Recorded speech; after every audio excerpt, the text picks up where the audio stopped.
Halo guys, ketemu dengan saya Panca di podcast Republik Dagelan. Kali ini saya kedatangan bintang tamu yang istimewa banget nih. Jabatannya banyak.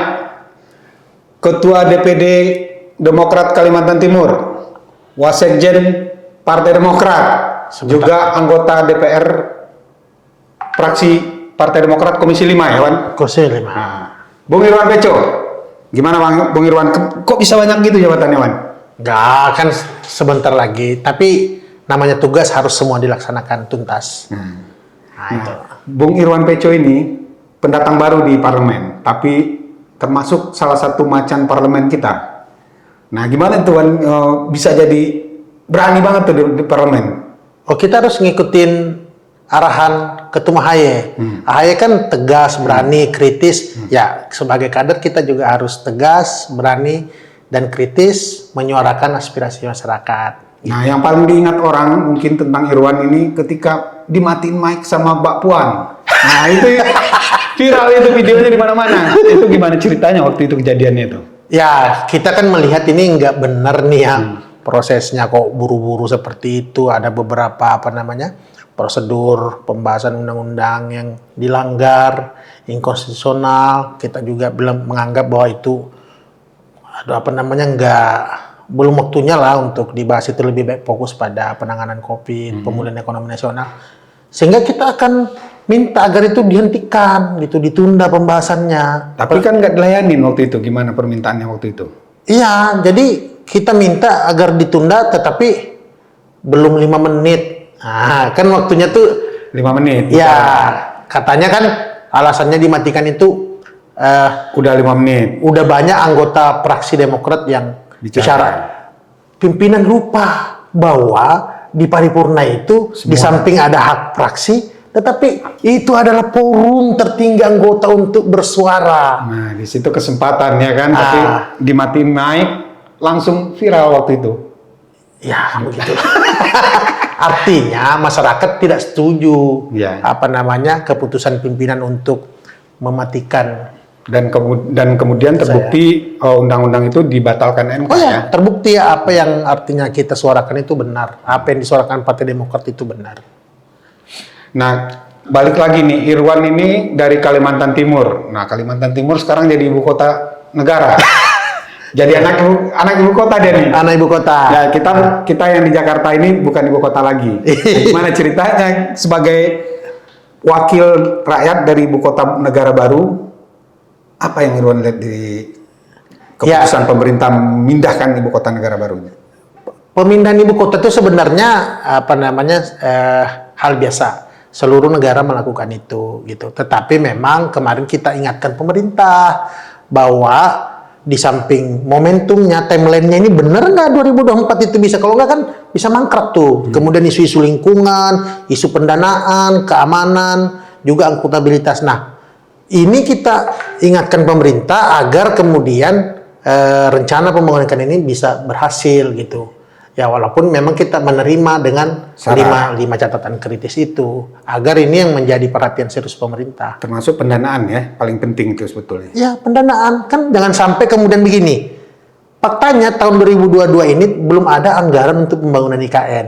Artinya kalau pola pembiayaan swasta yang diharapkan itu kemudian gagal, paling yang akan mengalami potensi penggunaan lagi adalah APBN kita. Sementara APBN ini juga untuk pemerataan keadilan di seluruh tanah air Indonesia. Jangan sampai itu direalokasi lagi, direfocusing. Sementara sudah berjalan lelang dan lain-lain sudah dikerjakan, artinya akan ada defisit besar-besaran di situ. Dan SoftBank juga mundur ya? Ya, dan itu yang mengkhawatirkan tuh Bu Sri Mulyani bilang akan menggunakan APBN dan dana PEN.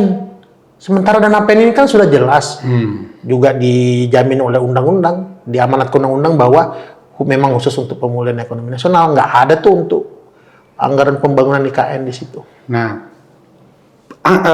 pemindahan ibu kota ini juga jadi alasan untuk pemerintah, maksudnya pemerintah Pak Jokowi ini untuk mengundurkan pemilu. Gimana tuan? Itu lebih gila lagi tuh. Saya pikir itu ide yang satu sisinya sangat-sangat tidak berhubungan. Ya, pembangunan IKN, iya silakan. Tetapi pemilu sudah ada undang-undang sendiri yang mengharuskan periodiknya 5 tahun, kemudian hanya sekali. Setelah itu boleh maju lagi. Kalau udah 2 kali ya? Ya kalau itu sih minat namanya. Berarti memang kalau di DPR sendiri gimana? Gerilya kan kalau kita tanya jujur anggota DPR kalau diperpanjang atau apa pasti suka lah. Ya, pasti mau setuju lah dengan penundaan itu. Nah tapi Demokrat ini kan keras sekali, termasuk Irwan termasuk yang keras menolak. Itu gimana ceritanya? Ya harus kita tolak gitu. Kalau bicara kepentingan pribadi, ya pasti setuju semua ya karena nggak perlu kampanye terpilih lagi. Tetapi ini bukan masalah kepentingan pribadi, ini bicara mengenai menjamin demokrasi Indonesia terus bertumbuh. Karena kalau ini kita buat seperti keinginan penguasa ini memperpanjang ini, terus di samping bicara konstitusinya, demokrasinya, ini loh harapan generasi muda terputus dong. Ya. Sementara saya pikir sudah saatnya kepemimpinan nasional ini berganti pada kepemimpinan milenial gitu. Kita kan punya pemimpin milenial. Ya, Mas Agus. Oh iya, ya, pasti kita kan Liwan. Partai Demokrat pasti mengusung jagoannya Mas Agus dalam hal ini. Nah, Irwan ini juga termasuk tokoh yang pengen Mas Agus segera proklamir jadi capres atau cawapres gitu. Gimana? Belum dapat dukungan dari sebagian kita bilang lebih baik tunggu dulu. Nah itu gimana? Oh ya kalau saya tentu ingin Mas Ahaye segera diformalkan gitu. Karena saya pikir memang layak ya. Satu-satunya ketua umum yang muda.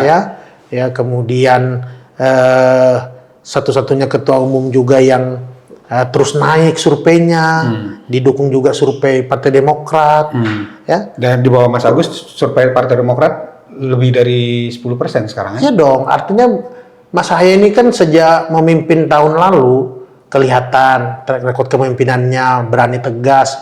Ya bayangin menghadapi Muldoko.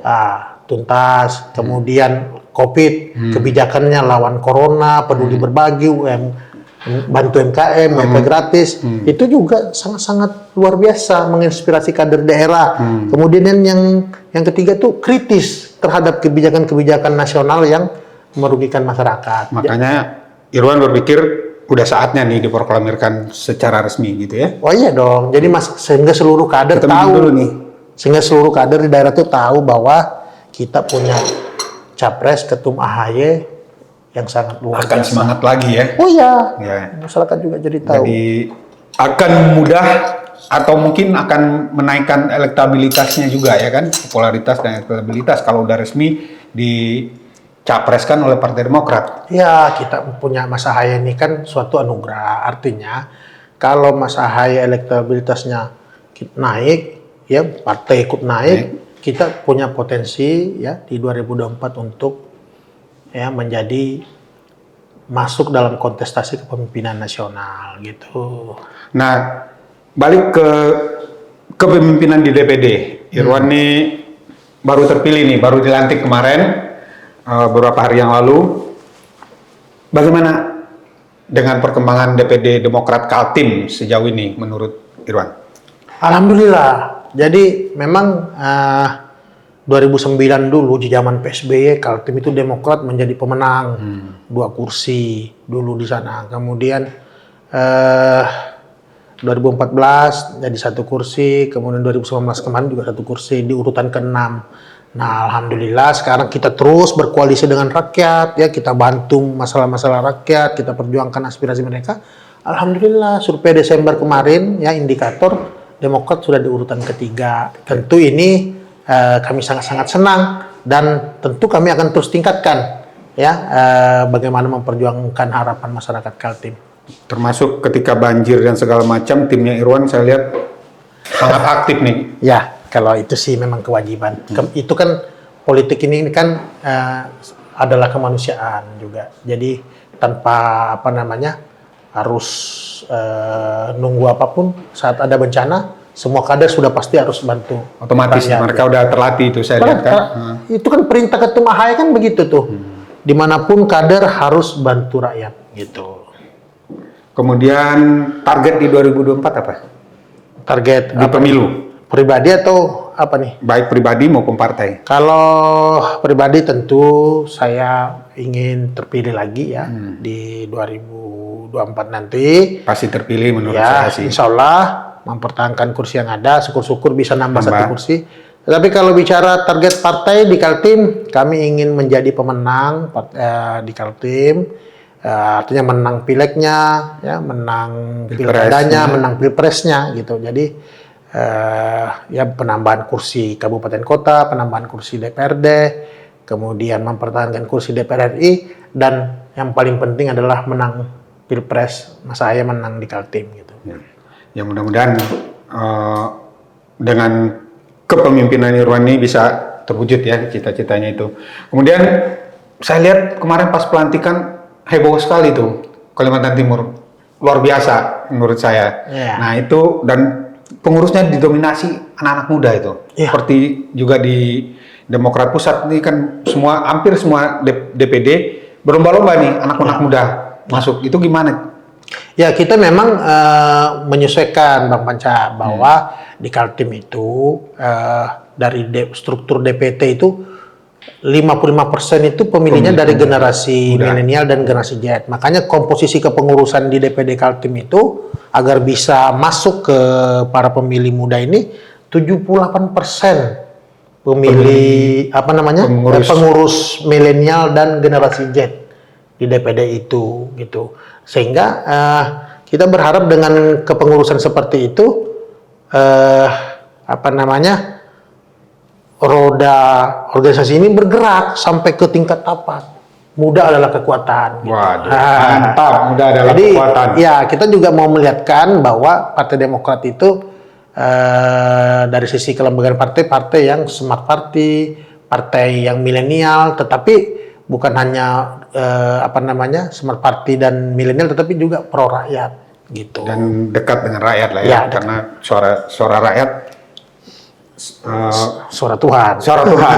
Nah, dan terakhir mungkin Iwan, itu bisa punya nyali sebagai anggota dewan baru, punya nyali yang lumayan lah menurut saya. Irwan banyak kasus-kasus yang mungkin lintas komisi. Banyak komen di berbagai kasus. Ya. Nah, punya nyali gitu gimana, Wan? Nah, ingat pesan Pak SBY kan, do something, jangan diam. Artinya pesan beliau itu harus kemudian kita aplikasikan di parlemen.